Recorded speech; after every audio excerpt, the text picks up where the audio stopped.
Breaking news! Global Television, your trusted news and current affairs station, will be available on DSTV channel 365 and all multi-choice platforms as from Thursday, 18th July 2024. Stay informed with us wherever you are. Global Television on DSTV channel 365, the pride of the nation.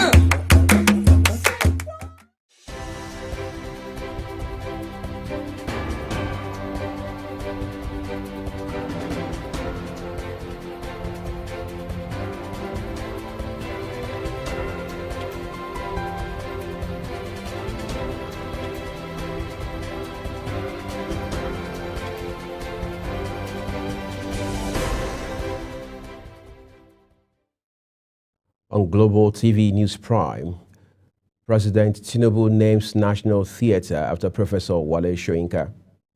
In business, federal government awards metering of 187 flow stations contracts for $21 million. School collapses and students writing examinations in jars. And in sports, Paris Saint-Germain submits €200 million bid for Napoli duo Osimhen Kvaratskhelia transfer. Hello and welcome to all our viewers in Nigeria and around the world to News Prime on Global Television, coming to you live from Nigeria's capital, Abuja. I'm Uyi Agumofwegbe. Tonight we'll begin by telling you President Bola Tinubu has welcomed the decision of the Supreme Court affirming the spirit, intent, and purpose of the Constitution of the Federal Republic of Nigeria on the statutory rights of local governments. The President, according to a statement signed by Special Advisor on Media and Publicity, Ajire Ngelale, noted that one of the fundamental challenges to the nation's advancement over the years has been ineffective local government administration, and governance at that level is nearly absent. Re-echoing his relief over the Apex Court's verdict, the President emphasized that the onus is now on local council leaders to ensure that the broad spectrum of Nigerians living at the local government level are satisfied with that they are benefiting from people-oriented service delivery. The meeting held between President Bola Tinubu and the organized labor and minimum wage has been adjourned until next week to allow for wider consultation with all stakeholders. The tripartite committee on the new national minimum wage had recently submitted two figures to the president as the organized private sector and the government team offered to pay 62,000 naira, while the organized labor demanded 250,000 naira. Following the disagreements over the figure, the president had delayed sending any figure to the National Assembly through the executive bill to consult with all the relevant stakeholders in order to resolve all the contentious issues. A federal high court in Abuja has granted former Minister of Power Salem Mamman bail in the sum of 10 billion naira with two sureties in like sum. Mamman is facing 12 counts of money laundering to the tune of 33 billion naira preferred against him by the Economic and Financial Crimes Commission, EFCC. The court, in a ruling delivered by Justice James Omotosho, held that the sureties must be owners of landed properties within the Federal Capital Territory with a minimum valuation of 750 million naira. In a bid to reorganize the petroleum sector, the federal government says it's awarding a $21 million contract for the construction of metering system for all the crude oil flow stations in the energy sector. Minister of State for Petroleum Resources, Heineken Lobobori, disclosed this while addressing journalists in Abuja. Kekelomo Okere of our business desk now brings us details. In recent times, pipelines, wellheads, and flow stations have been the major target of oil thieves in Nigeria. Currently, there are no proper digitalized monitoring of the metering of the crude oil produced for export. According to the Minister of State for Petroleum Resources, Heineken Lobobiri, the approval for the contract was awarded by the Federal Executive Council, chaired by President Bola Ahmed Tinubu. It says the contract awarded will be for a period of 180 days, adding that the move will enable the country meter about 187 of the flow station.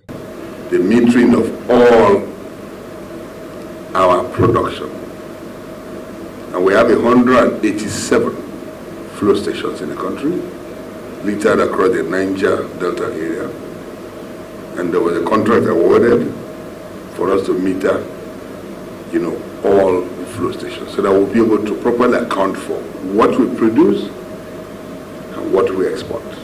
Speaking on the development, Lokobiri says the metering will enable government to boost crude oil production as well as increase federal revenue. We want to take the same,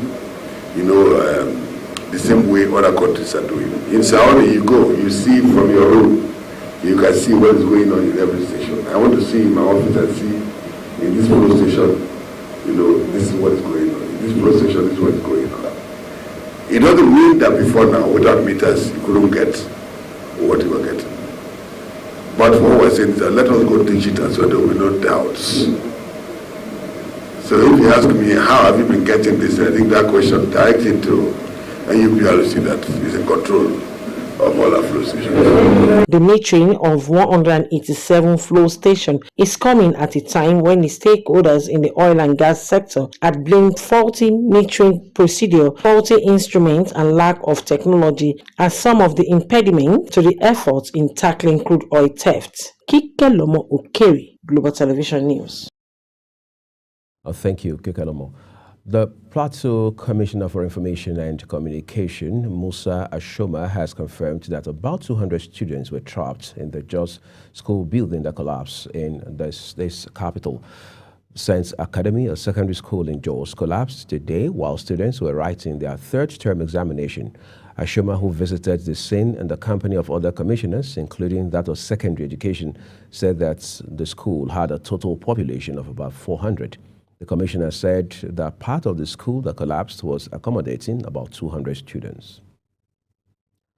A group, the Coalition of River State Leaders of Thought, has called on Martin Mayawule-led House of Assembly to drop its plan to impeach Governor Siminalayi Fubara to avoid anarchy in the states. The coalition said the recent actions of the 27 lawmakers loyal to Minister of Federal Capital Territory Nyesom Wike were capable of plunging the state into an unimaginable crisis. The appeal court on July 4 had ruled that Mayawule and 24 other lawmakers in his faction remained members of the State House of Assembly, voiding their earlier High Court order which restrained the lawmakers. Let's turn to the country's southwest now, where Oyo State Governor Seyi Makinde has presented staff of office and the instrument of office to the new Olubadan of Ibadan land, Oba Owolabi Olakunlehin, as the 33rd Olubadan. The governor made the presentation at the ancient Mapo Hall in Ibadan, Oyo State capital. The Military High Command says it has put in place measures to forestall plans of the enemies to target some critical infrastructure in the country. Addressing journalists on the operational activities of the troops in the various theaters of operations, Director of Defense Media Operations, Major General Edward Buba, said security agencies responsible for securing critical infrastructure and facilities have been placed on alert. Again, Kikelomo Okere tells us more. Edward Buba says the military is keeping up the pressure through ongoing operation in 5 active theaters across the country, with the northeast and northwest having the highest level of intensity. He noted that the operations are complex as troops are engaged in fighting in difficult terrain and adversaries that adopt various forms across the country. That they even get women in their camps for their pleasures. All these add to the complexities of our ongoing operation. In essence, the terrorists have a support base of collaborators, and we must fish out these collaborators. That is the reason I keep repeating that winning the war without the support of the people is close to impossible. In the South-South zone, the director says the troops denied the oil theft of over 1 billion naira while destroying 18 dugout pits, 30 boats, and 40 storage tanks. Troops neutralized 187 terrorists during the week, even as we arrested 183 persons. Troops also arrested 43 perpetrators of oil theft, as we rescued 109 kidnapped hostages across the country during the week. The Military High Command pledged to continue to fight for the safety and the security of citizens while safeguarding the nation. Kike Lomo Okere, Global Television News. You're watching News Prime, coming to you live from Nigeria's capital, Abuja, where StarTimes, channel 276, kindly follows across all social media platforms using a Global TV NG and other handles now showing on your screen. When News Prime returns, Nigeria Delta Development Commission set to drive development with 1.9 trillion naira budgets. This and other story will bring to you shortly after this break. Do stay with us.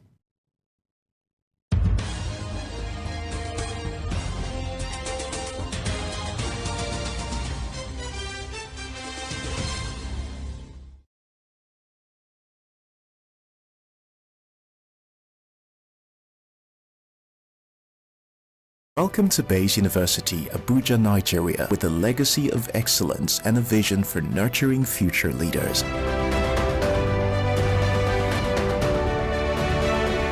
Bayes University is in a league of its own. We're all about our people, processes, and technology. Bayes is one of the highly rated universities in Nigeria in terms of product quality standards. We don't just produce graduates, but groom people into employers of labor. And it has made us understand that learning is all about three things. We learn, we unlearn, and we relearn. Bayes University Hospital offers a range of specialized services equipped with the latest technology, manned by a team of trusted professionals. And now, our vision extends beyond our walls with the Baba Ahmed University in Kano following our lead. Join us at Bayes University and invest in your future today. Bayes University is the institution that you will get the best value for money education in Nigeria. Bayes University. Learn to live.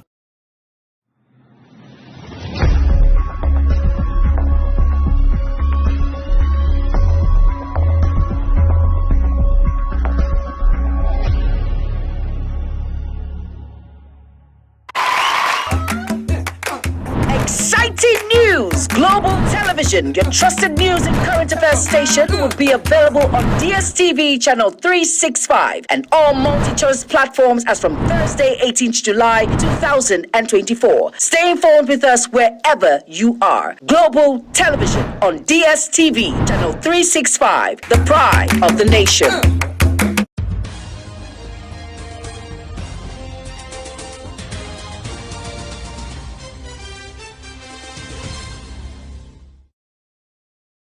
This is Global Television bringing you a live broadcast of News Prime with Uyag Mofwegwe. Thank you so very much for your time with us.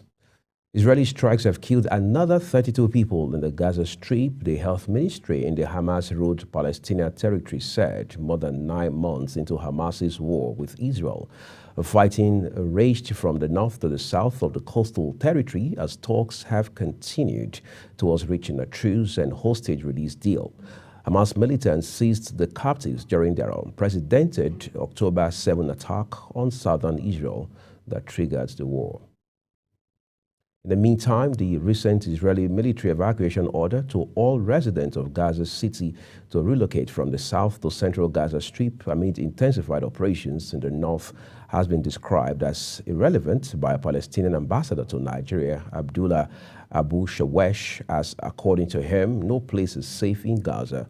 He made the remark at a press briefing in Abuja. Anthony Momodu of our foreign desk now brings us details. As of July 7th, Palestinian Journalists Syndicate announced that 152 media correspondents had been martyred, as Ambassador Abdullah says no part of Gaza is safe, with 100 journalists confirmed arrested and family members killed by Israeli forces.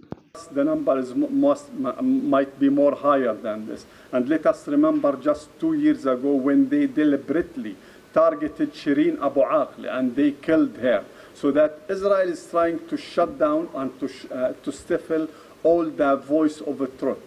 This means that killing the Palestinian journalist is just to serve one purpose, not to reflect what is happening on the ground in Gaza.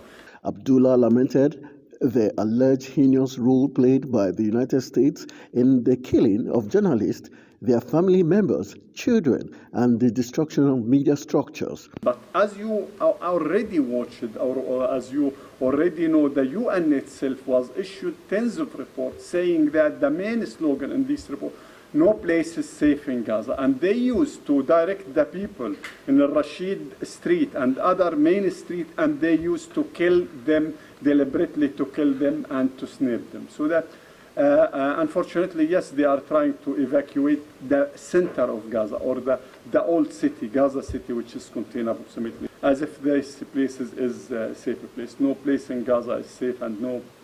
The ambassador has lamented the use of famine and shortage of essentials such as water and power to worsen the plight of Palestinians. Nelson Mandela used to teach us that we need, or we used to evaluate the governments, the people, according to their attitudes towards our case, not according to their lip services or according to the rhetoric itself. Anthony Momodu reports for Global Television News. Thank you, Anthony, for that reporting there. U.S. President Joe Biden, under intense scrutiny over his fitness to serve, accidentally introduced Ukrainian President Volodymyr Zelensky as Russian strongman Vladimir Putin at a NATO ceremony before correcting himself. Biden's candidacy has been in crisis since a disastrous debate performance against Trump 2 weeks ago renewed concerns around his age, and the rare solo press conference lasting about an hour was designed to show he still has what it takes. Sudanese security authorities have ordered all foreigners to leave the capital, Khartoum, and the surrounding region. They have 2 weeks to do so, according to a statement from the section of the police dealing with foreigners. Police say foreigners should leave for their own safety amid the fighting still raging between government troops and the Rapid Support Forces militia. And out of business, the Central Bank of Nigeria, CBN, says it has injected over $122 million into the foreign exchange market to enhance liquidity and stabilize the exchange rates. Director of Financial Markets at the Apex Bank, Dr. Molara Duke, stated that the intervention conducted over a 2-day period saw the bank sell the funds to 46 authorized dealers on July 10, 2024, at an exchange rate ranging from 1,480 naira to 1,500 naira to the US dollar. The Federal Executive Council has approved the award of contract of $21 million for the metering of 187 crude oil flow stations in the Niger Delta. Minister of State for Petroleum Resources, Oil, Heineken Lobobiri, broke the news to reporters in Abuja today. He said the timeline for the completion of the project, which is targeted at curbing crude oil theft, is 180 days. The Nigerian Customs Service anti-bunkering unit says it intercepted 13,750 liters of premium malted spirits, popularly called petrol, in Ogun State. Coordinator of the NCSC's anti-bunkering unit, Hussaini Ejibunu, who disclosed this while addressing journalists in Ikeja today, said that the consignments were intercepted in different parts of Ogun State. The federal government and crude producers in Nigeria have committed to working towards a sustainable supply of crude oil to local refineries under a market-determined pricing system. Both parties said the aim of the commitment was to ensure that while the operators do business optimally, the refineries are not starved of feedstock. The federal government says the conversion of petrol and diesel-powered commercial vehicles to run on compressed natural gas, CNG, is going to be free of charge.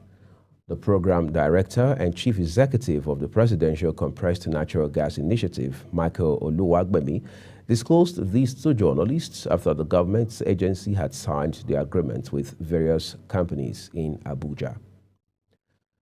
The Niger Delta Development Commission, NDDC, says the early approval of its 2024 budget will help in fast-tracking the development of the Niger Delta region. NDDC Director Samuel Ogboku said these while presenting his 2024 budget estimates of 1.9 trillion naira to the House of Representatives Committee on NDDC in Abuja. The Director General of Securities and Exchange Commission, Emomotomi Agama, has urged capital market operators to embrace investor education to foster the growth and development of Nigeria's capital market. Agama stated this during a meeting with the management of the Investments and Securities Tribunal in Abuja. In a move to bolster their attacking lineup, Paris Saint-Germain have submitted a €200 million bid for Napoli's Kechiva Kvaratskhelia and Victor Osimhen, as reported by Corriere dello Sport. This bid comes in the wake of Kylian Mbappe's departure to Real Madrid. Mbappe, who joins the Spanish Giants as a free agent, is set to be unveiled later in the week. To end Global TV News Prime, here is a quick look at some of our top stories. President Bola Tinubu has named National Theatre after Nobel laureate Professor Wale Soyinka.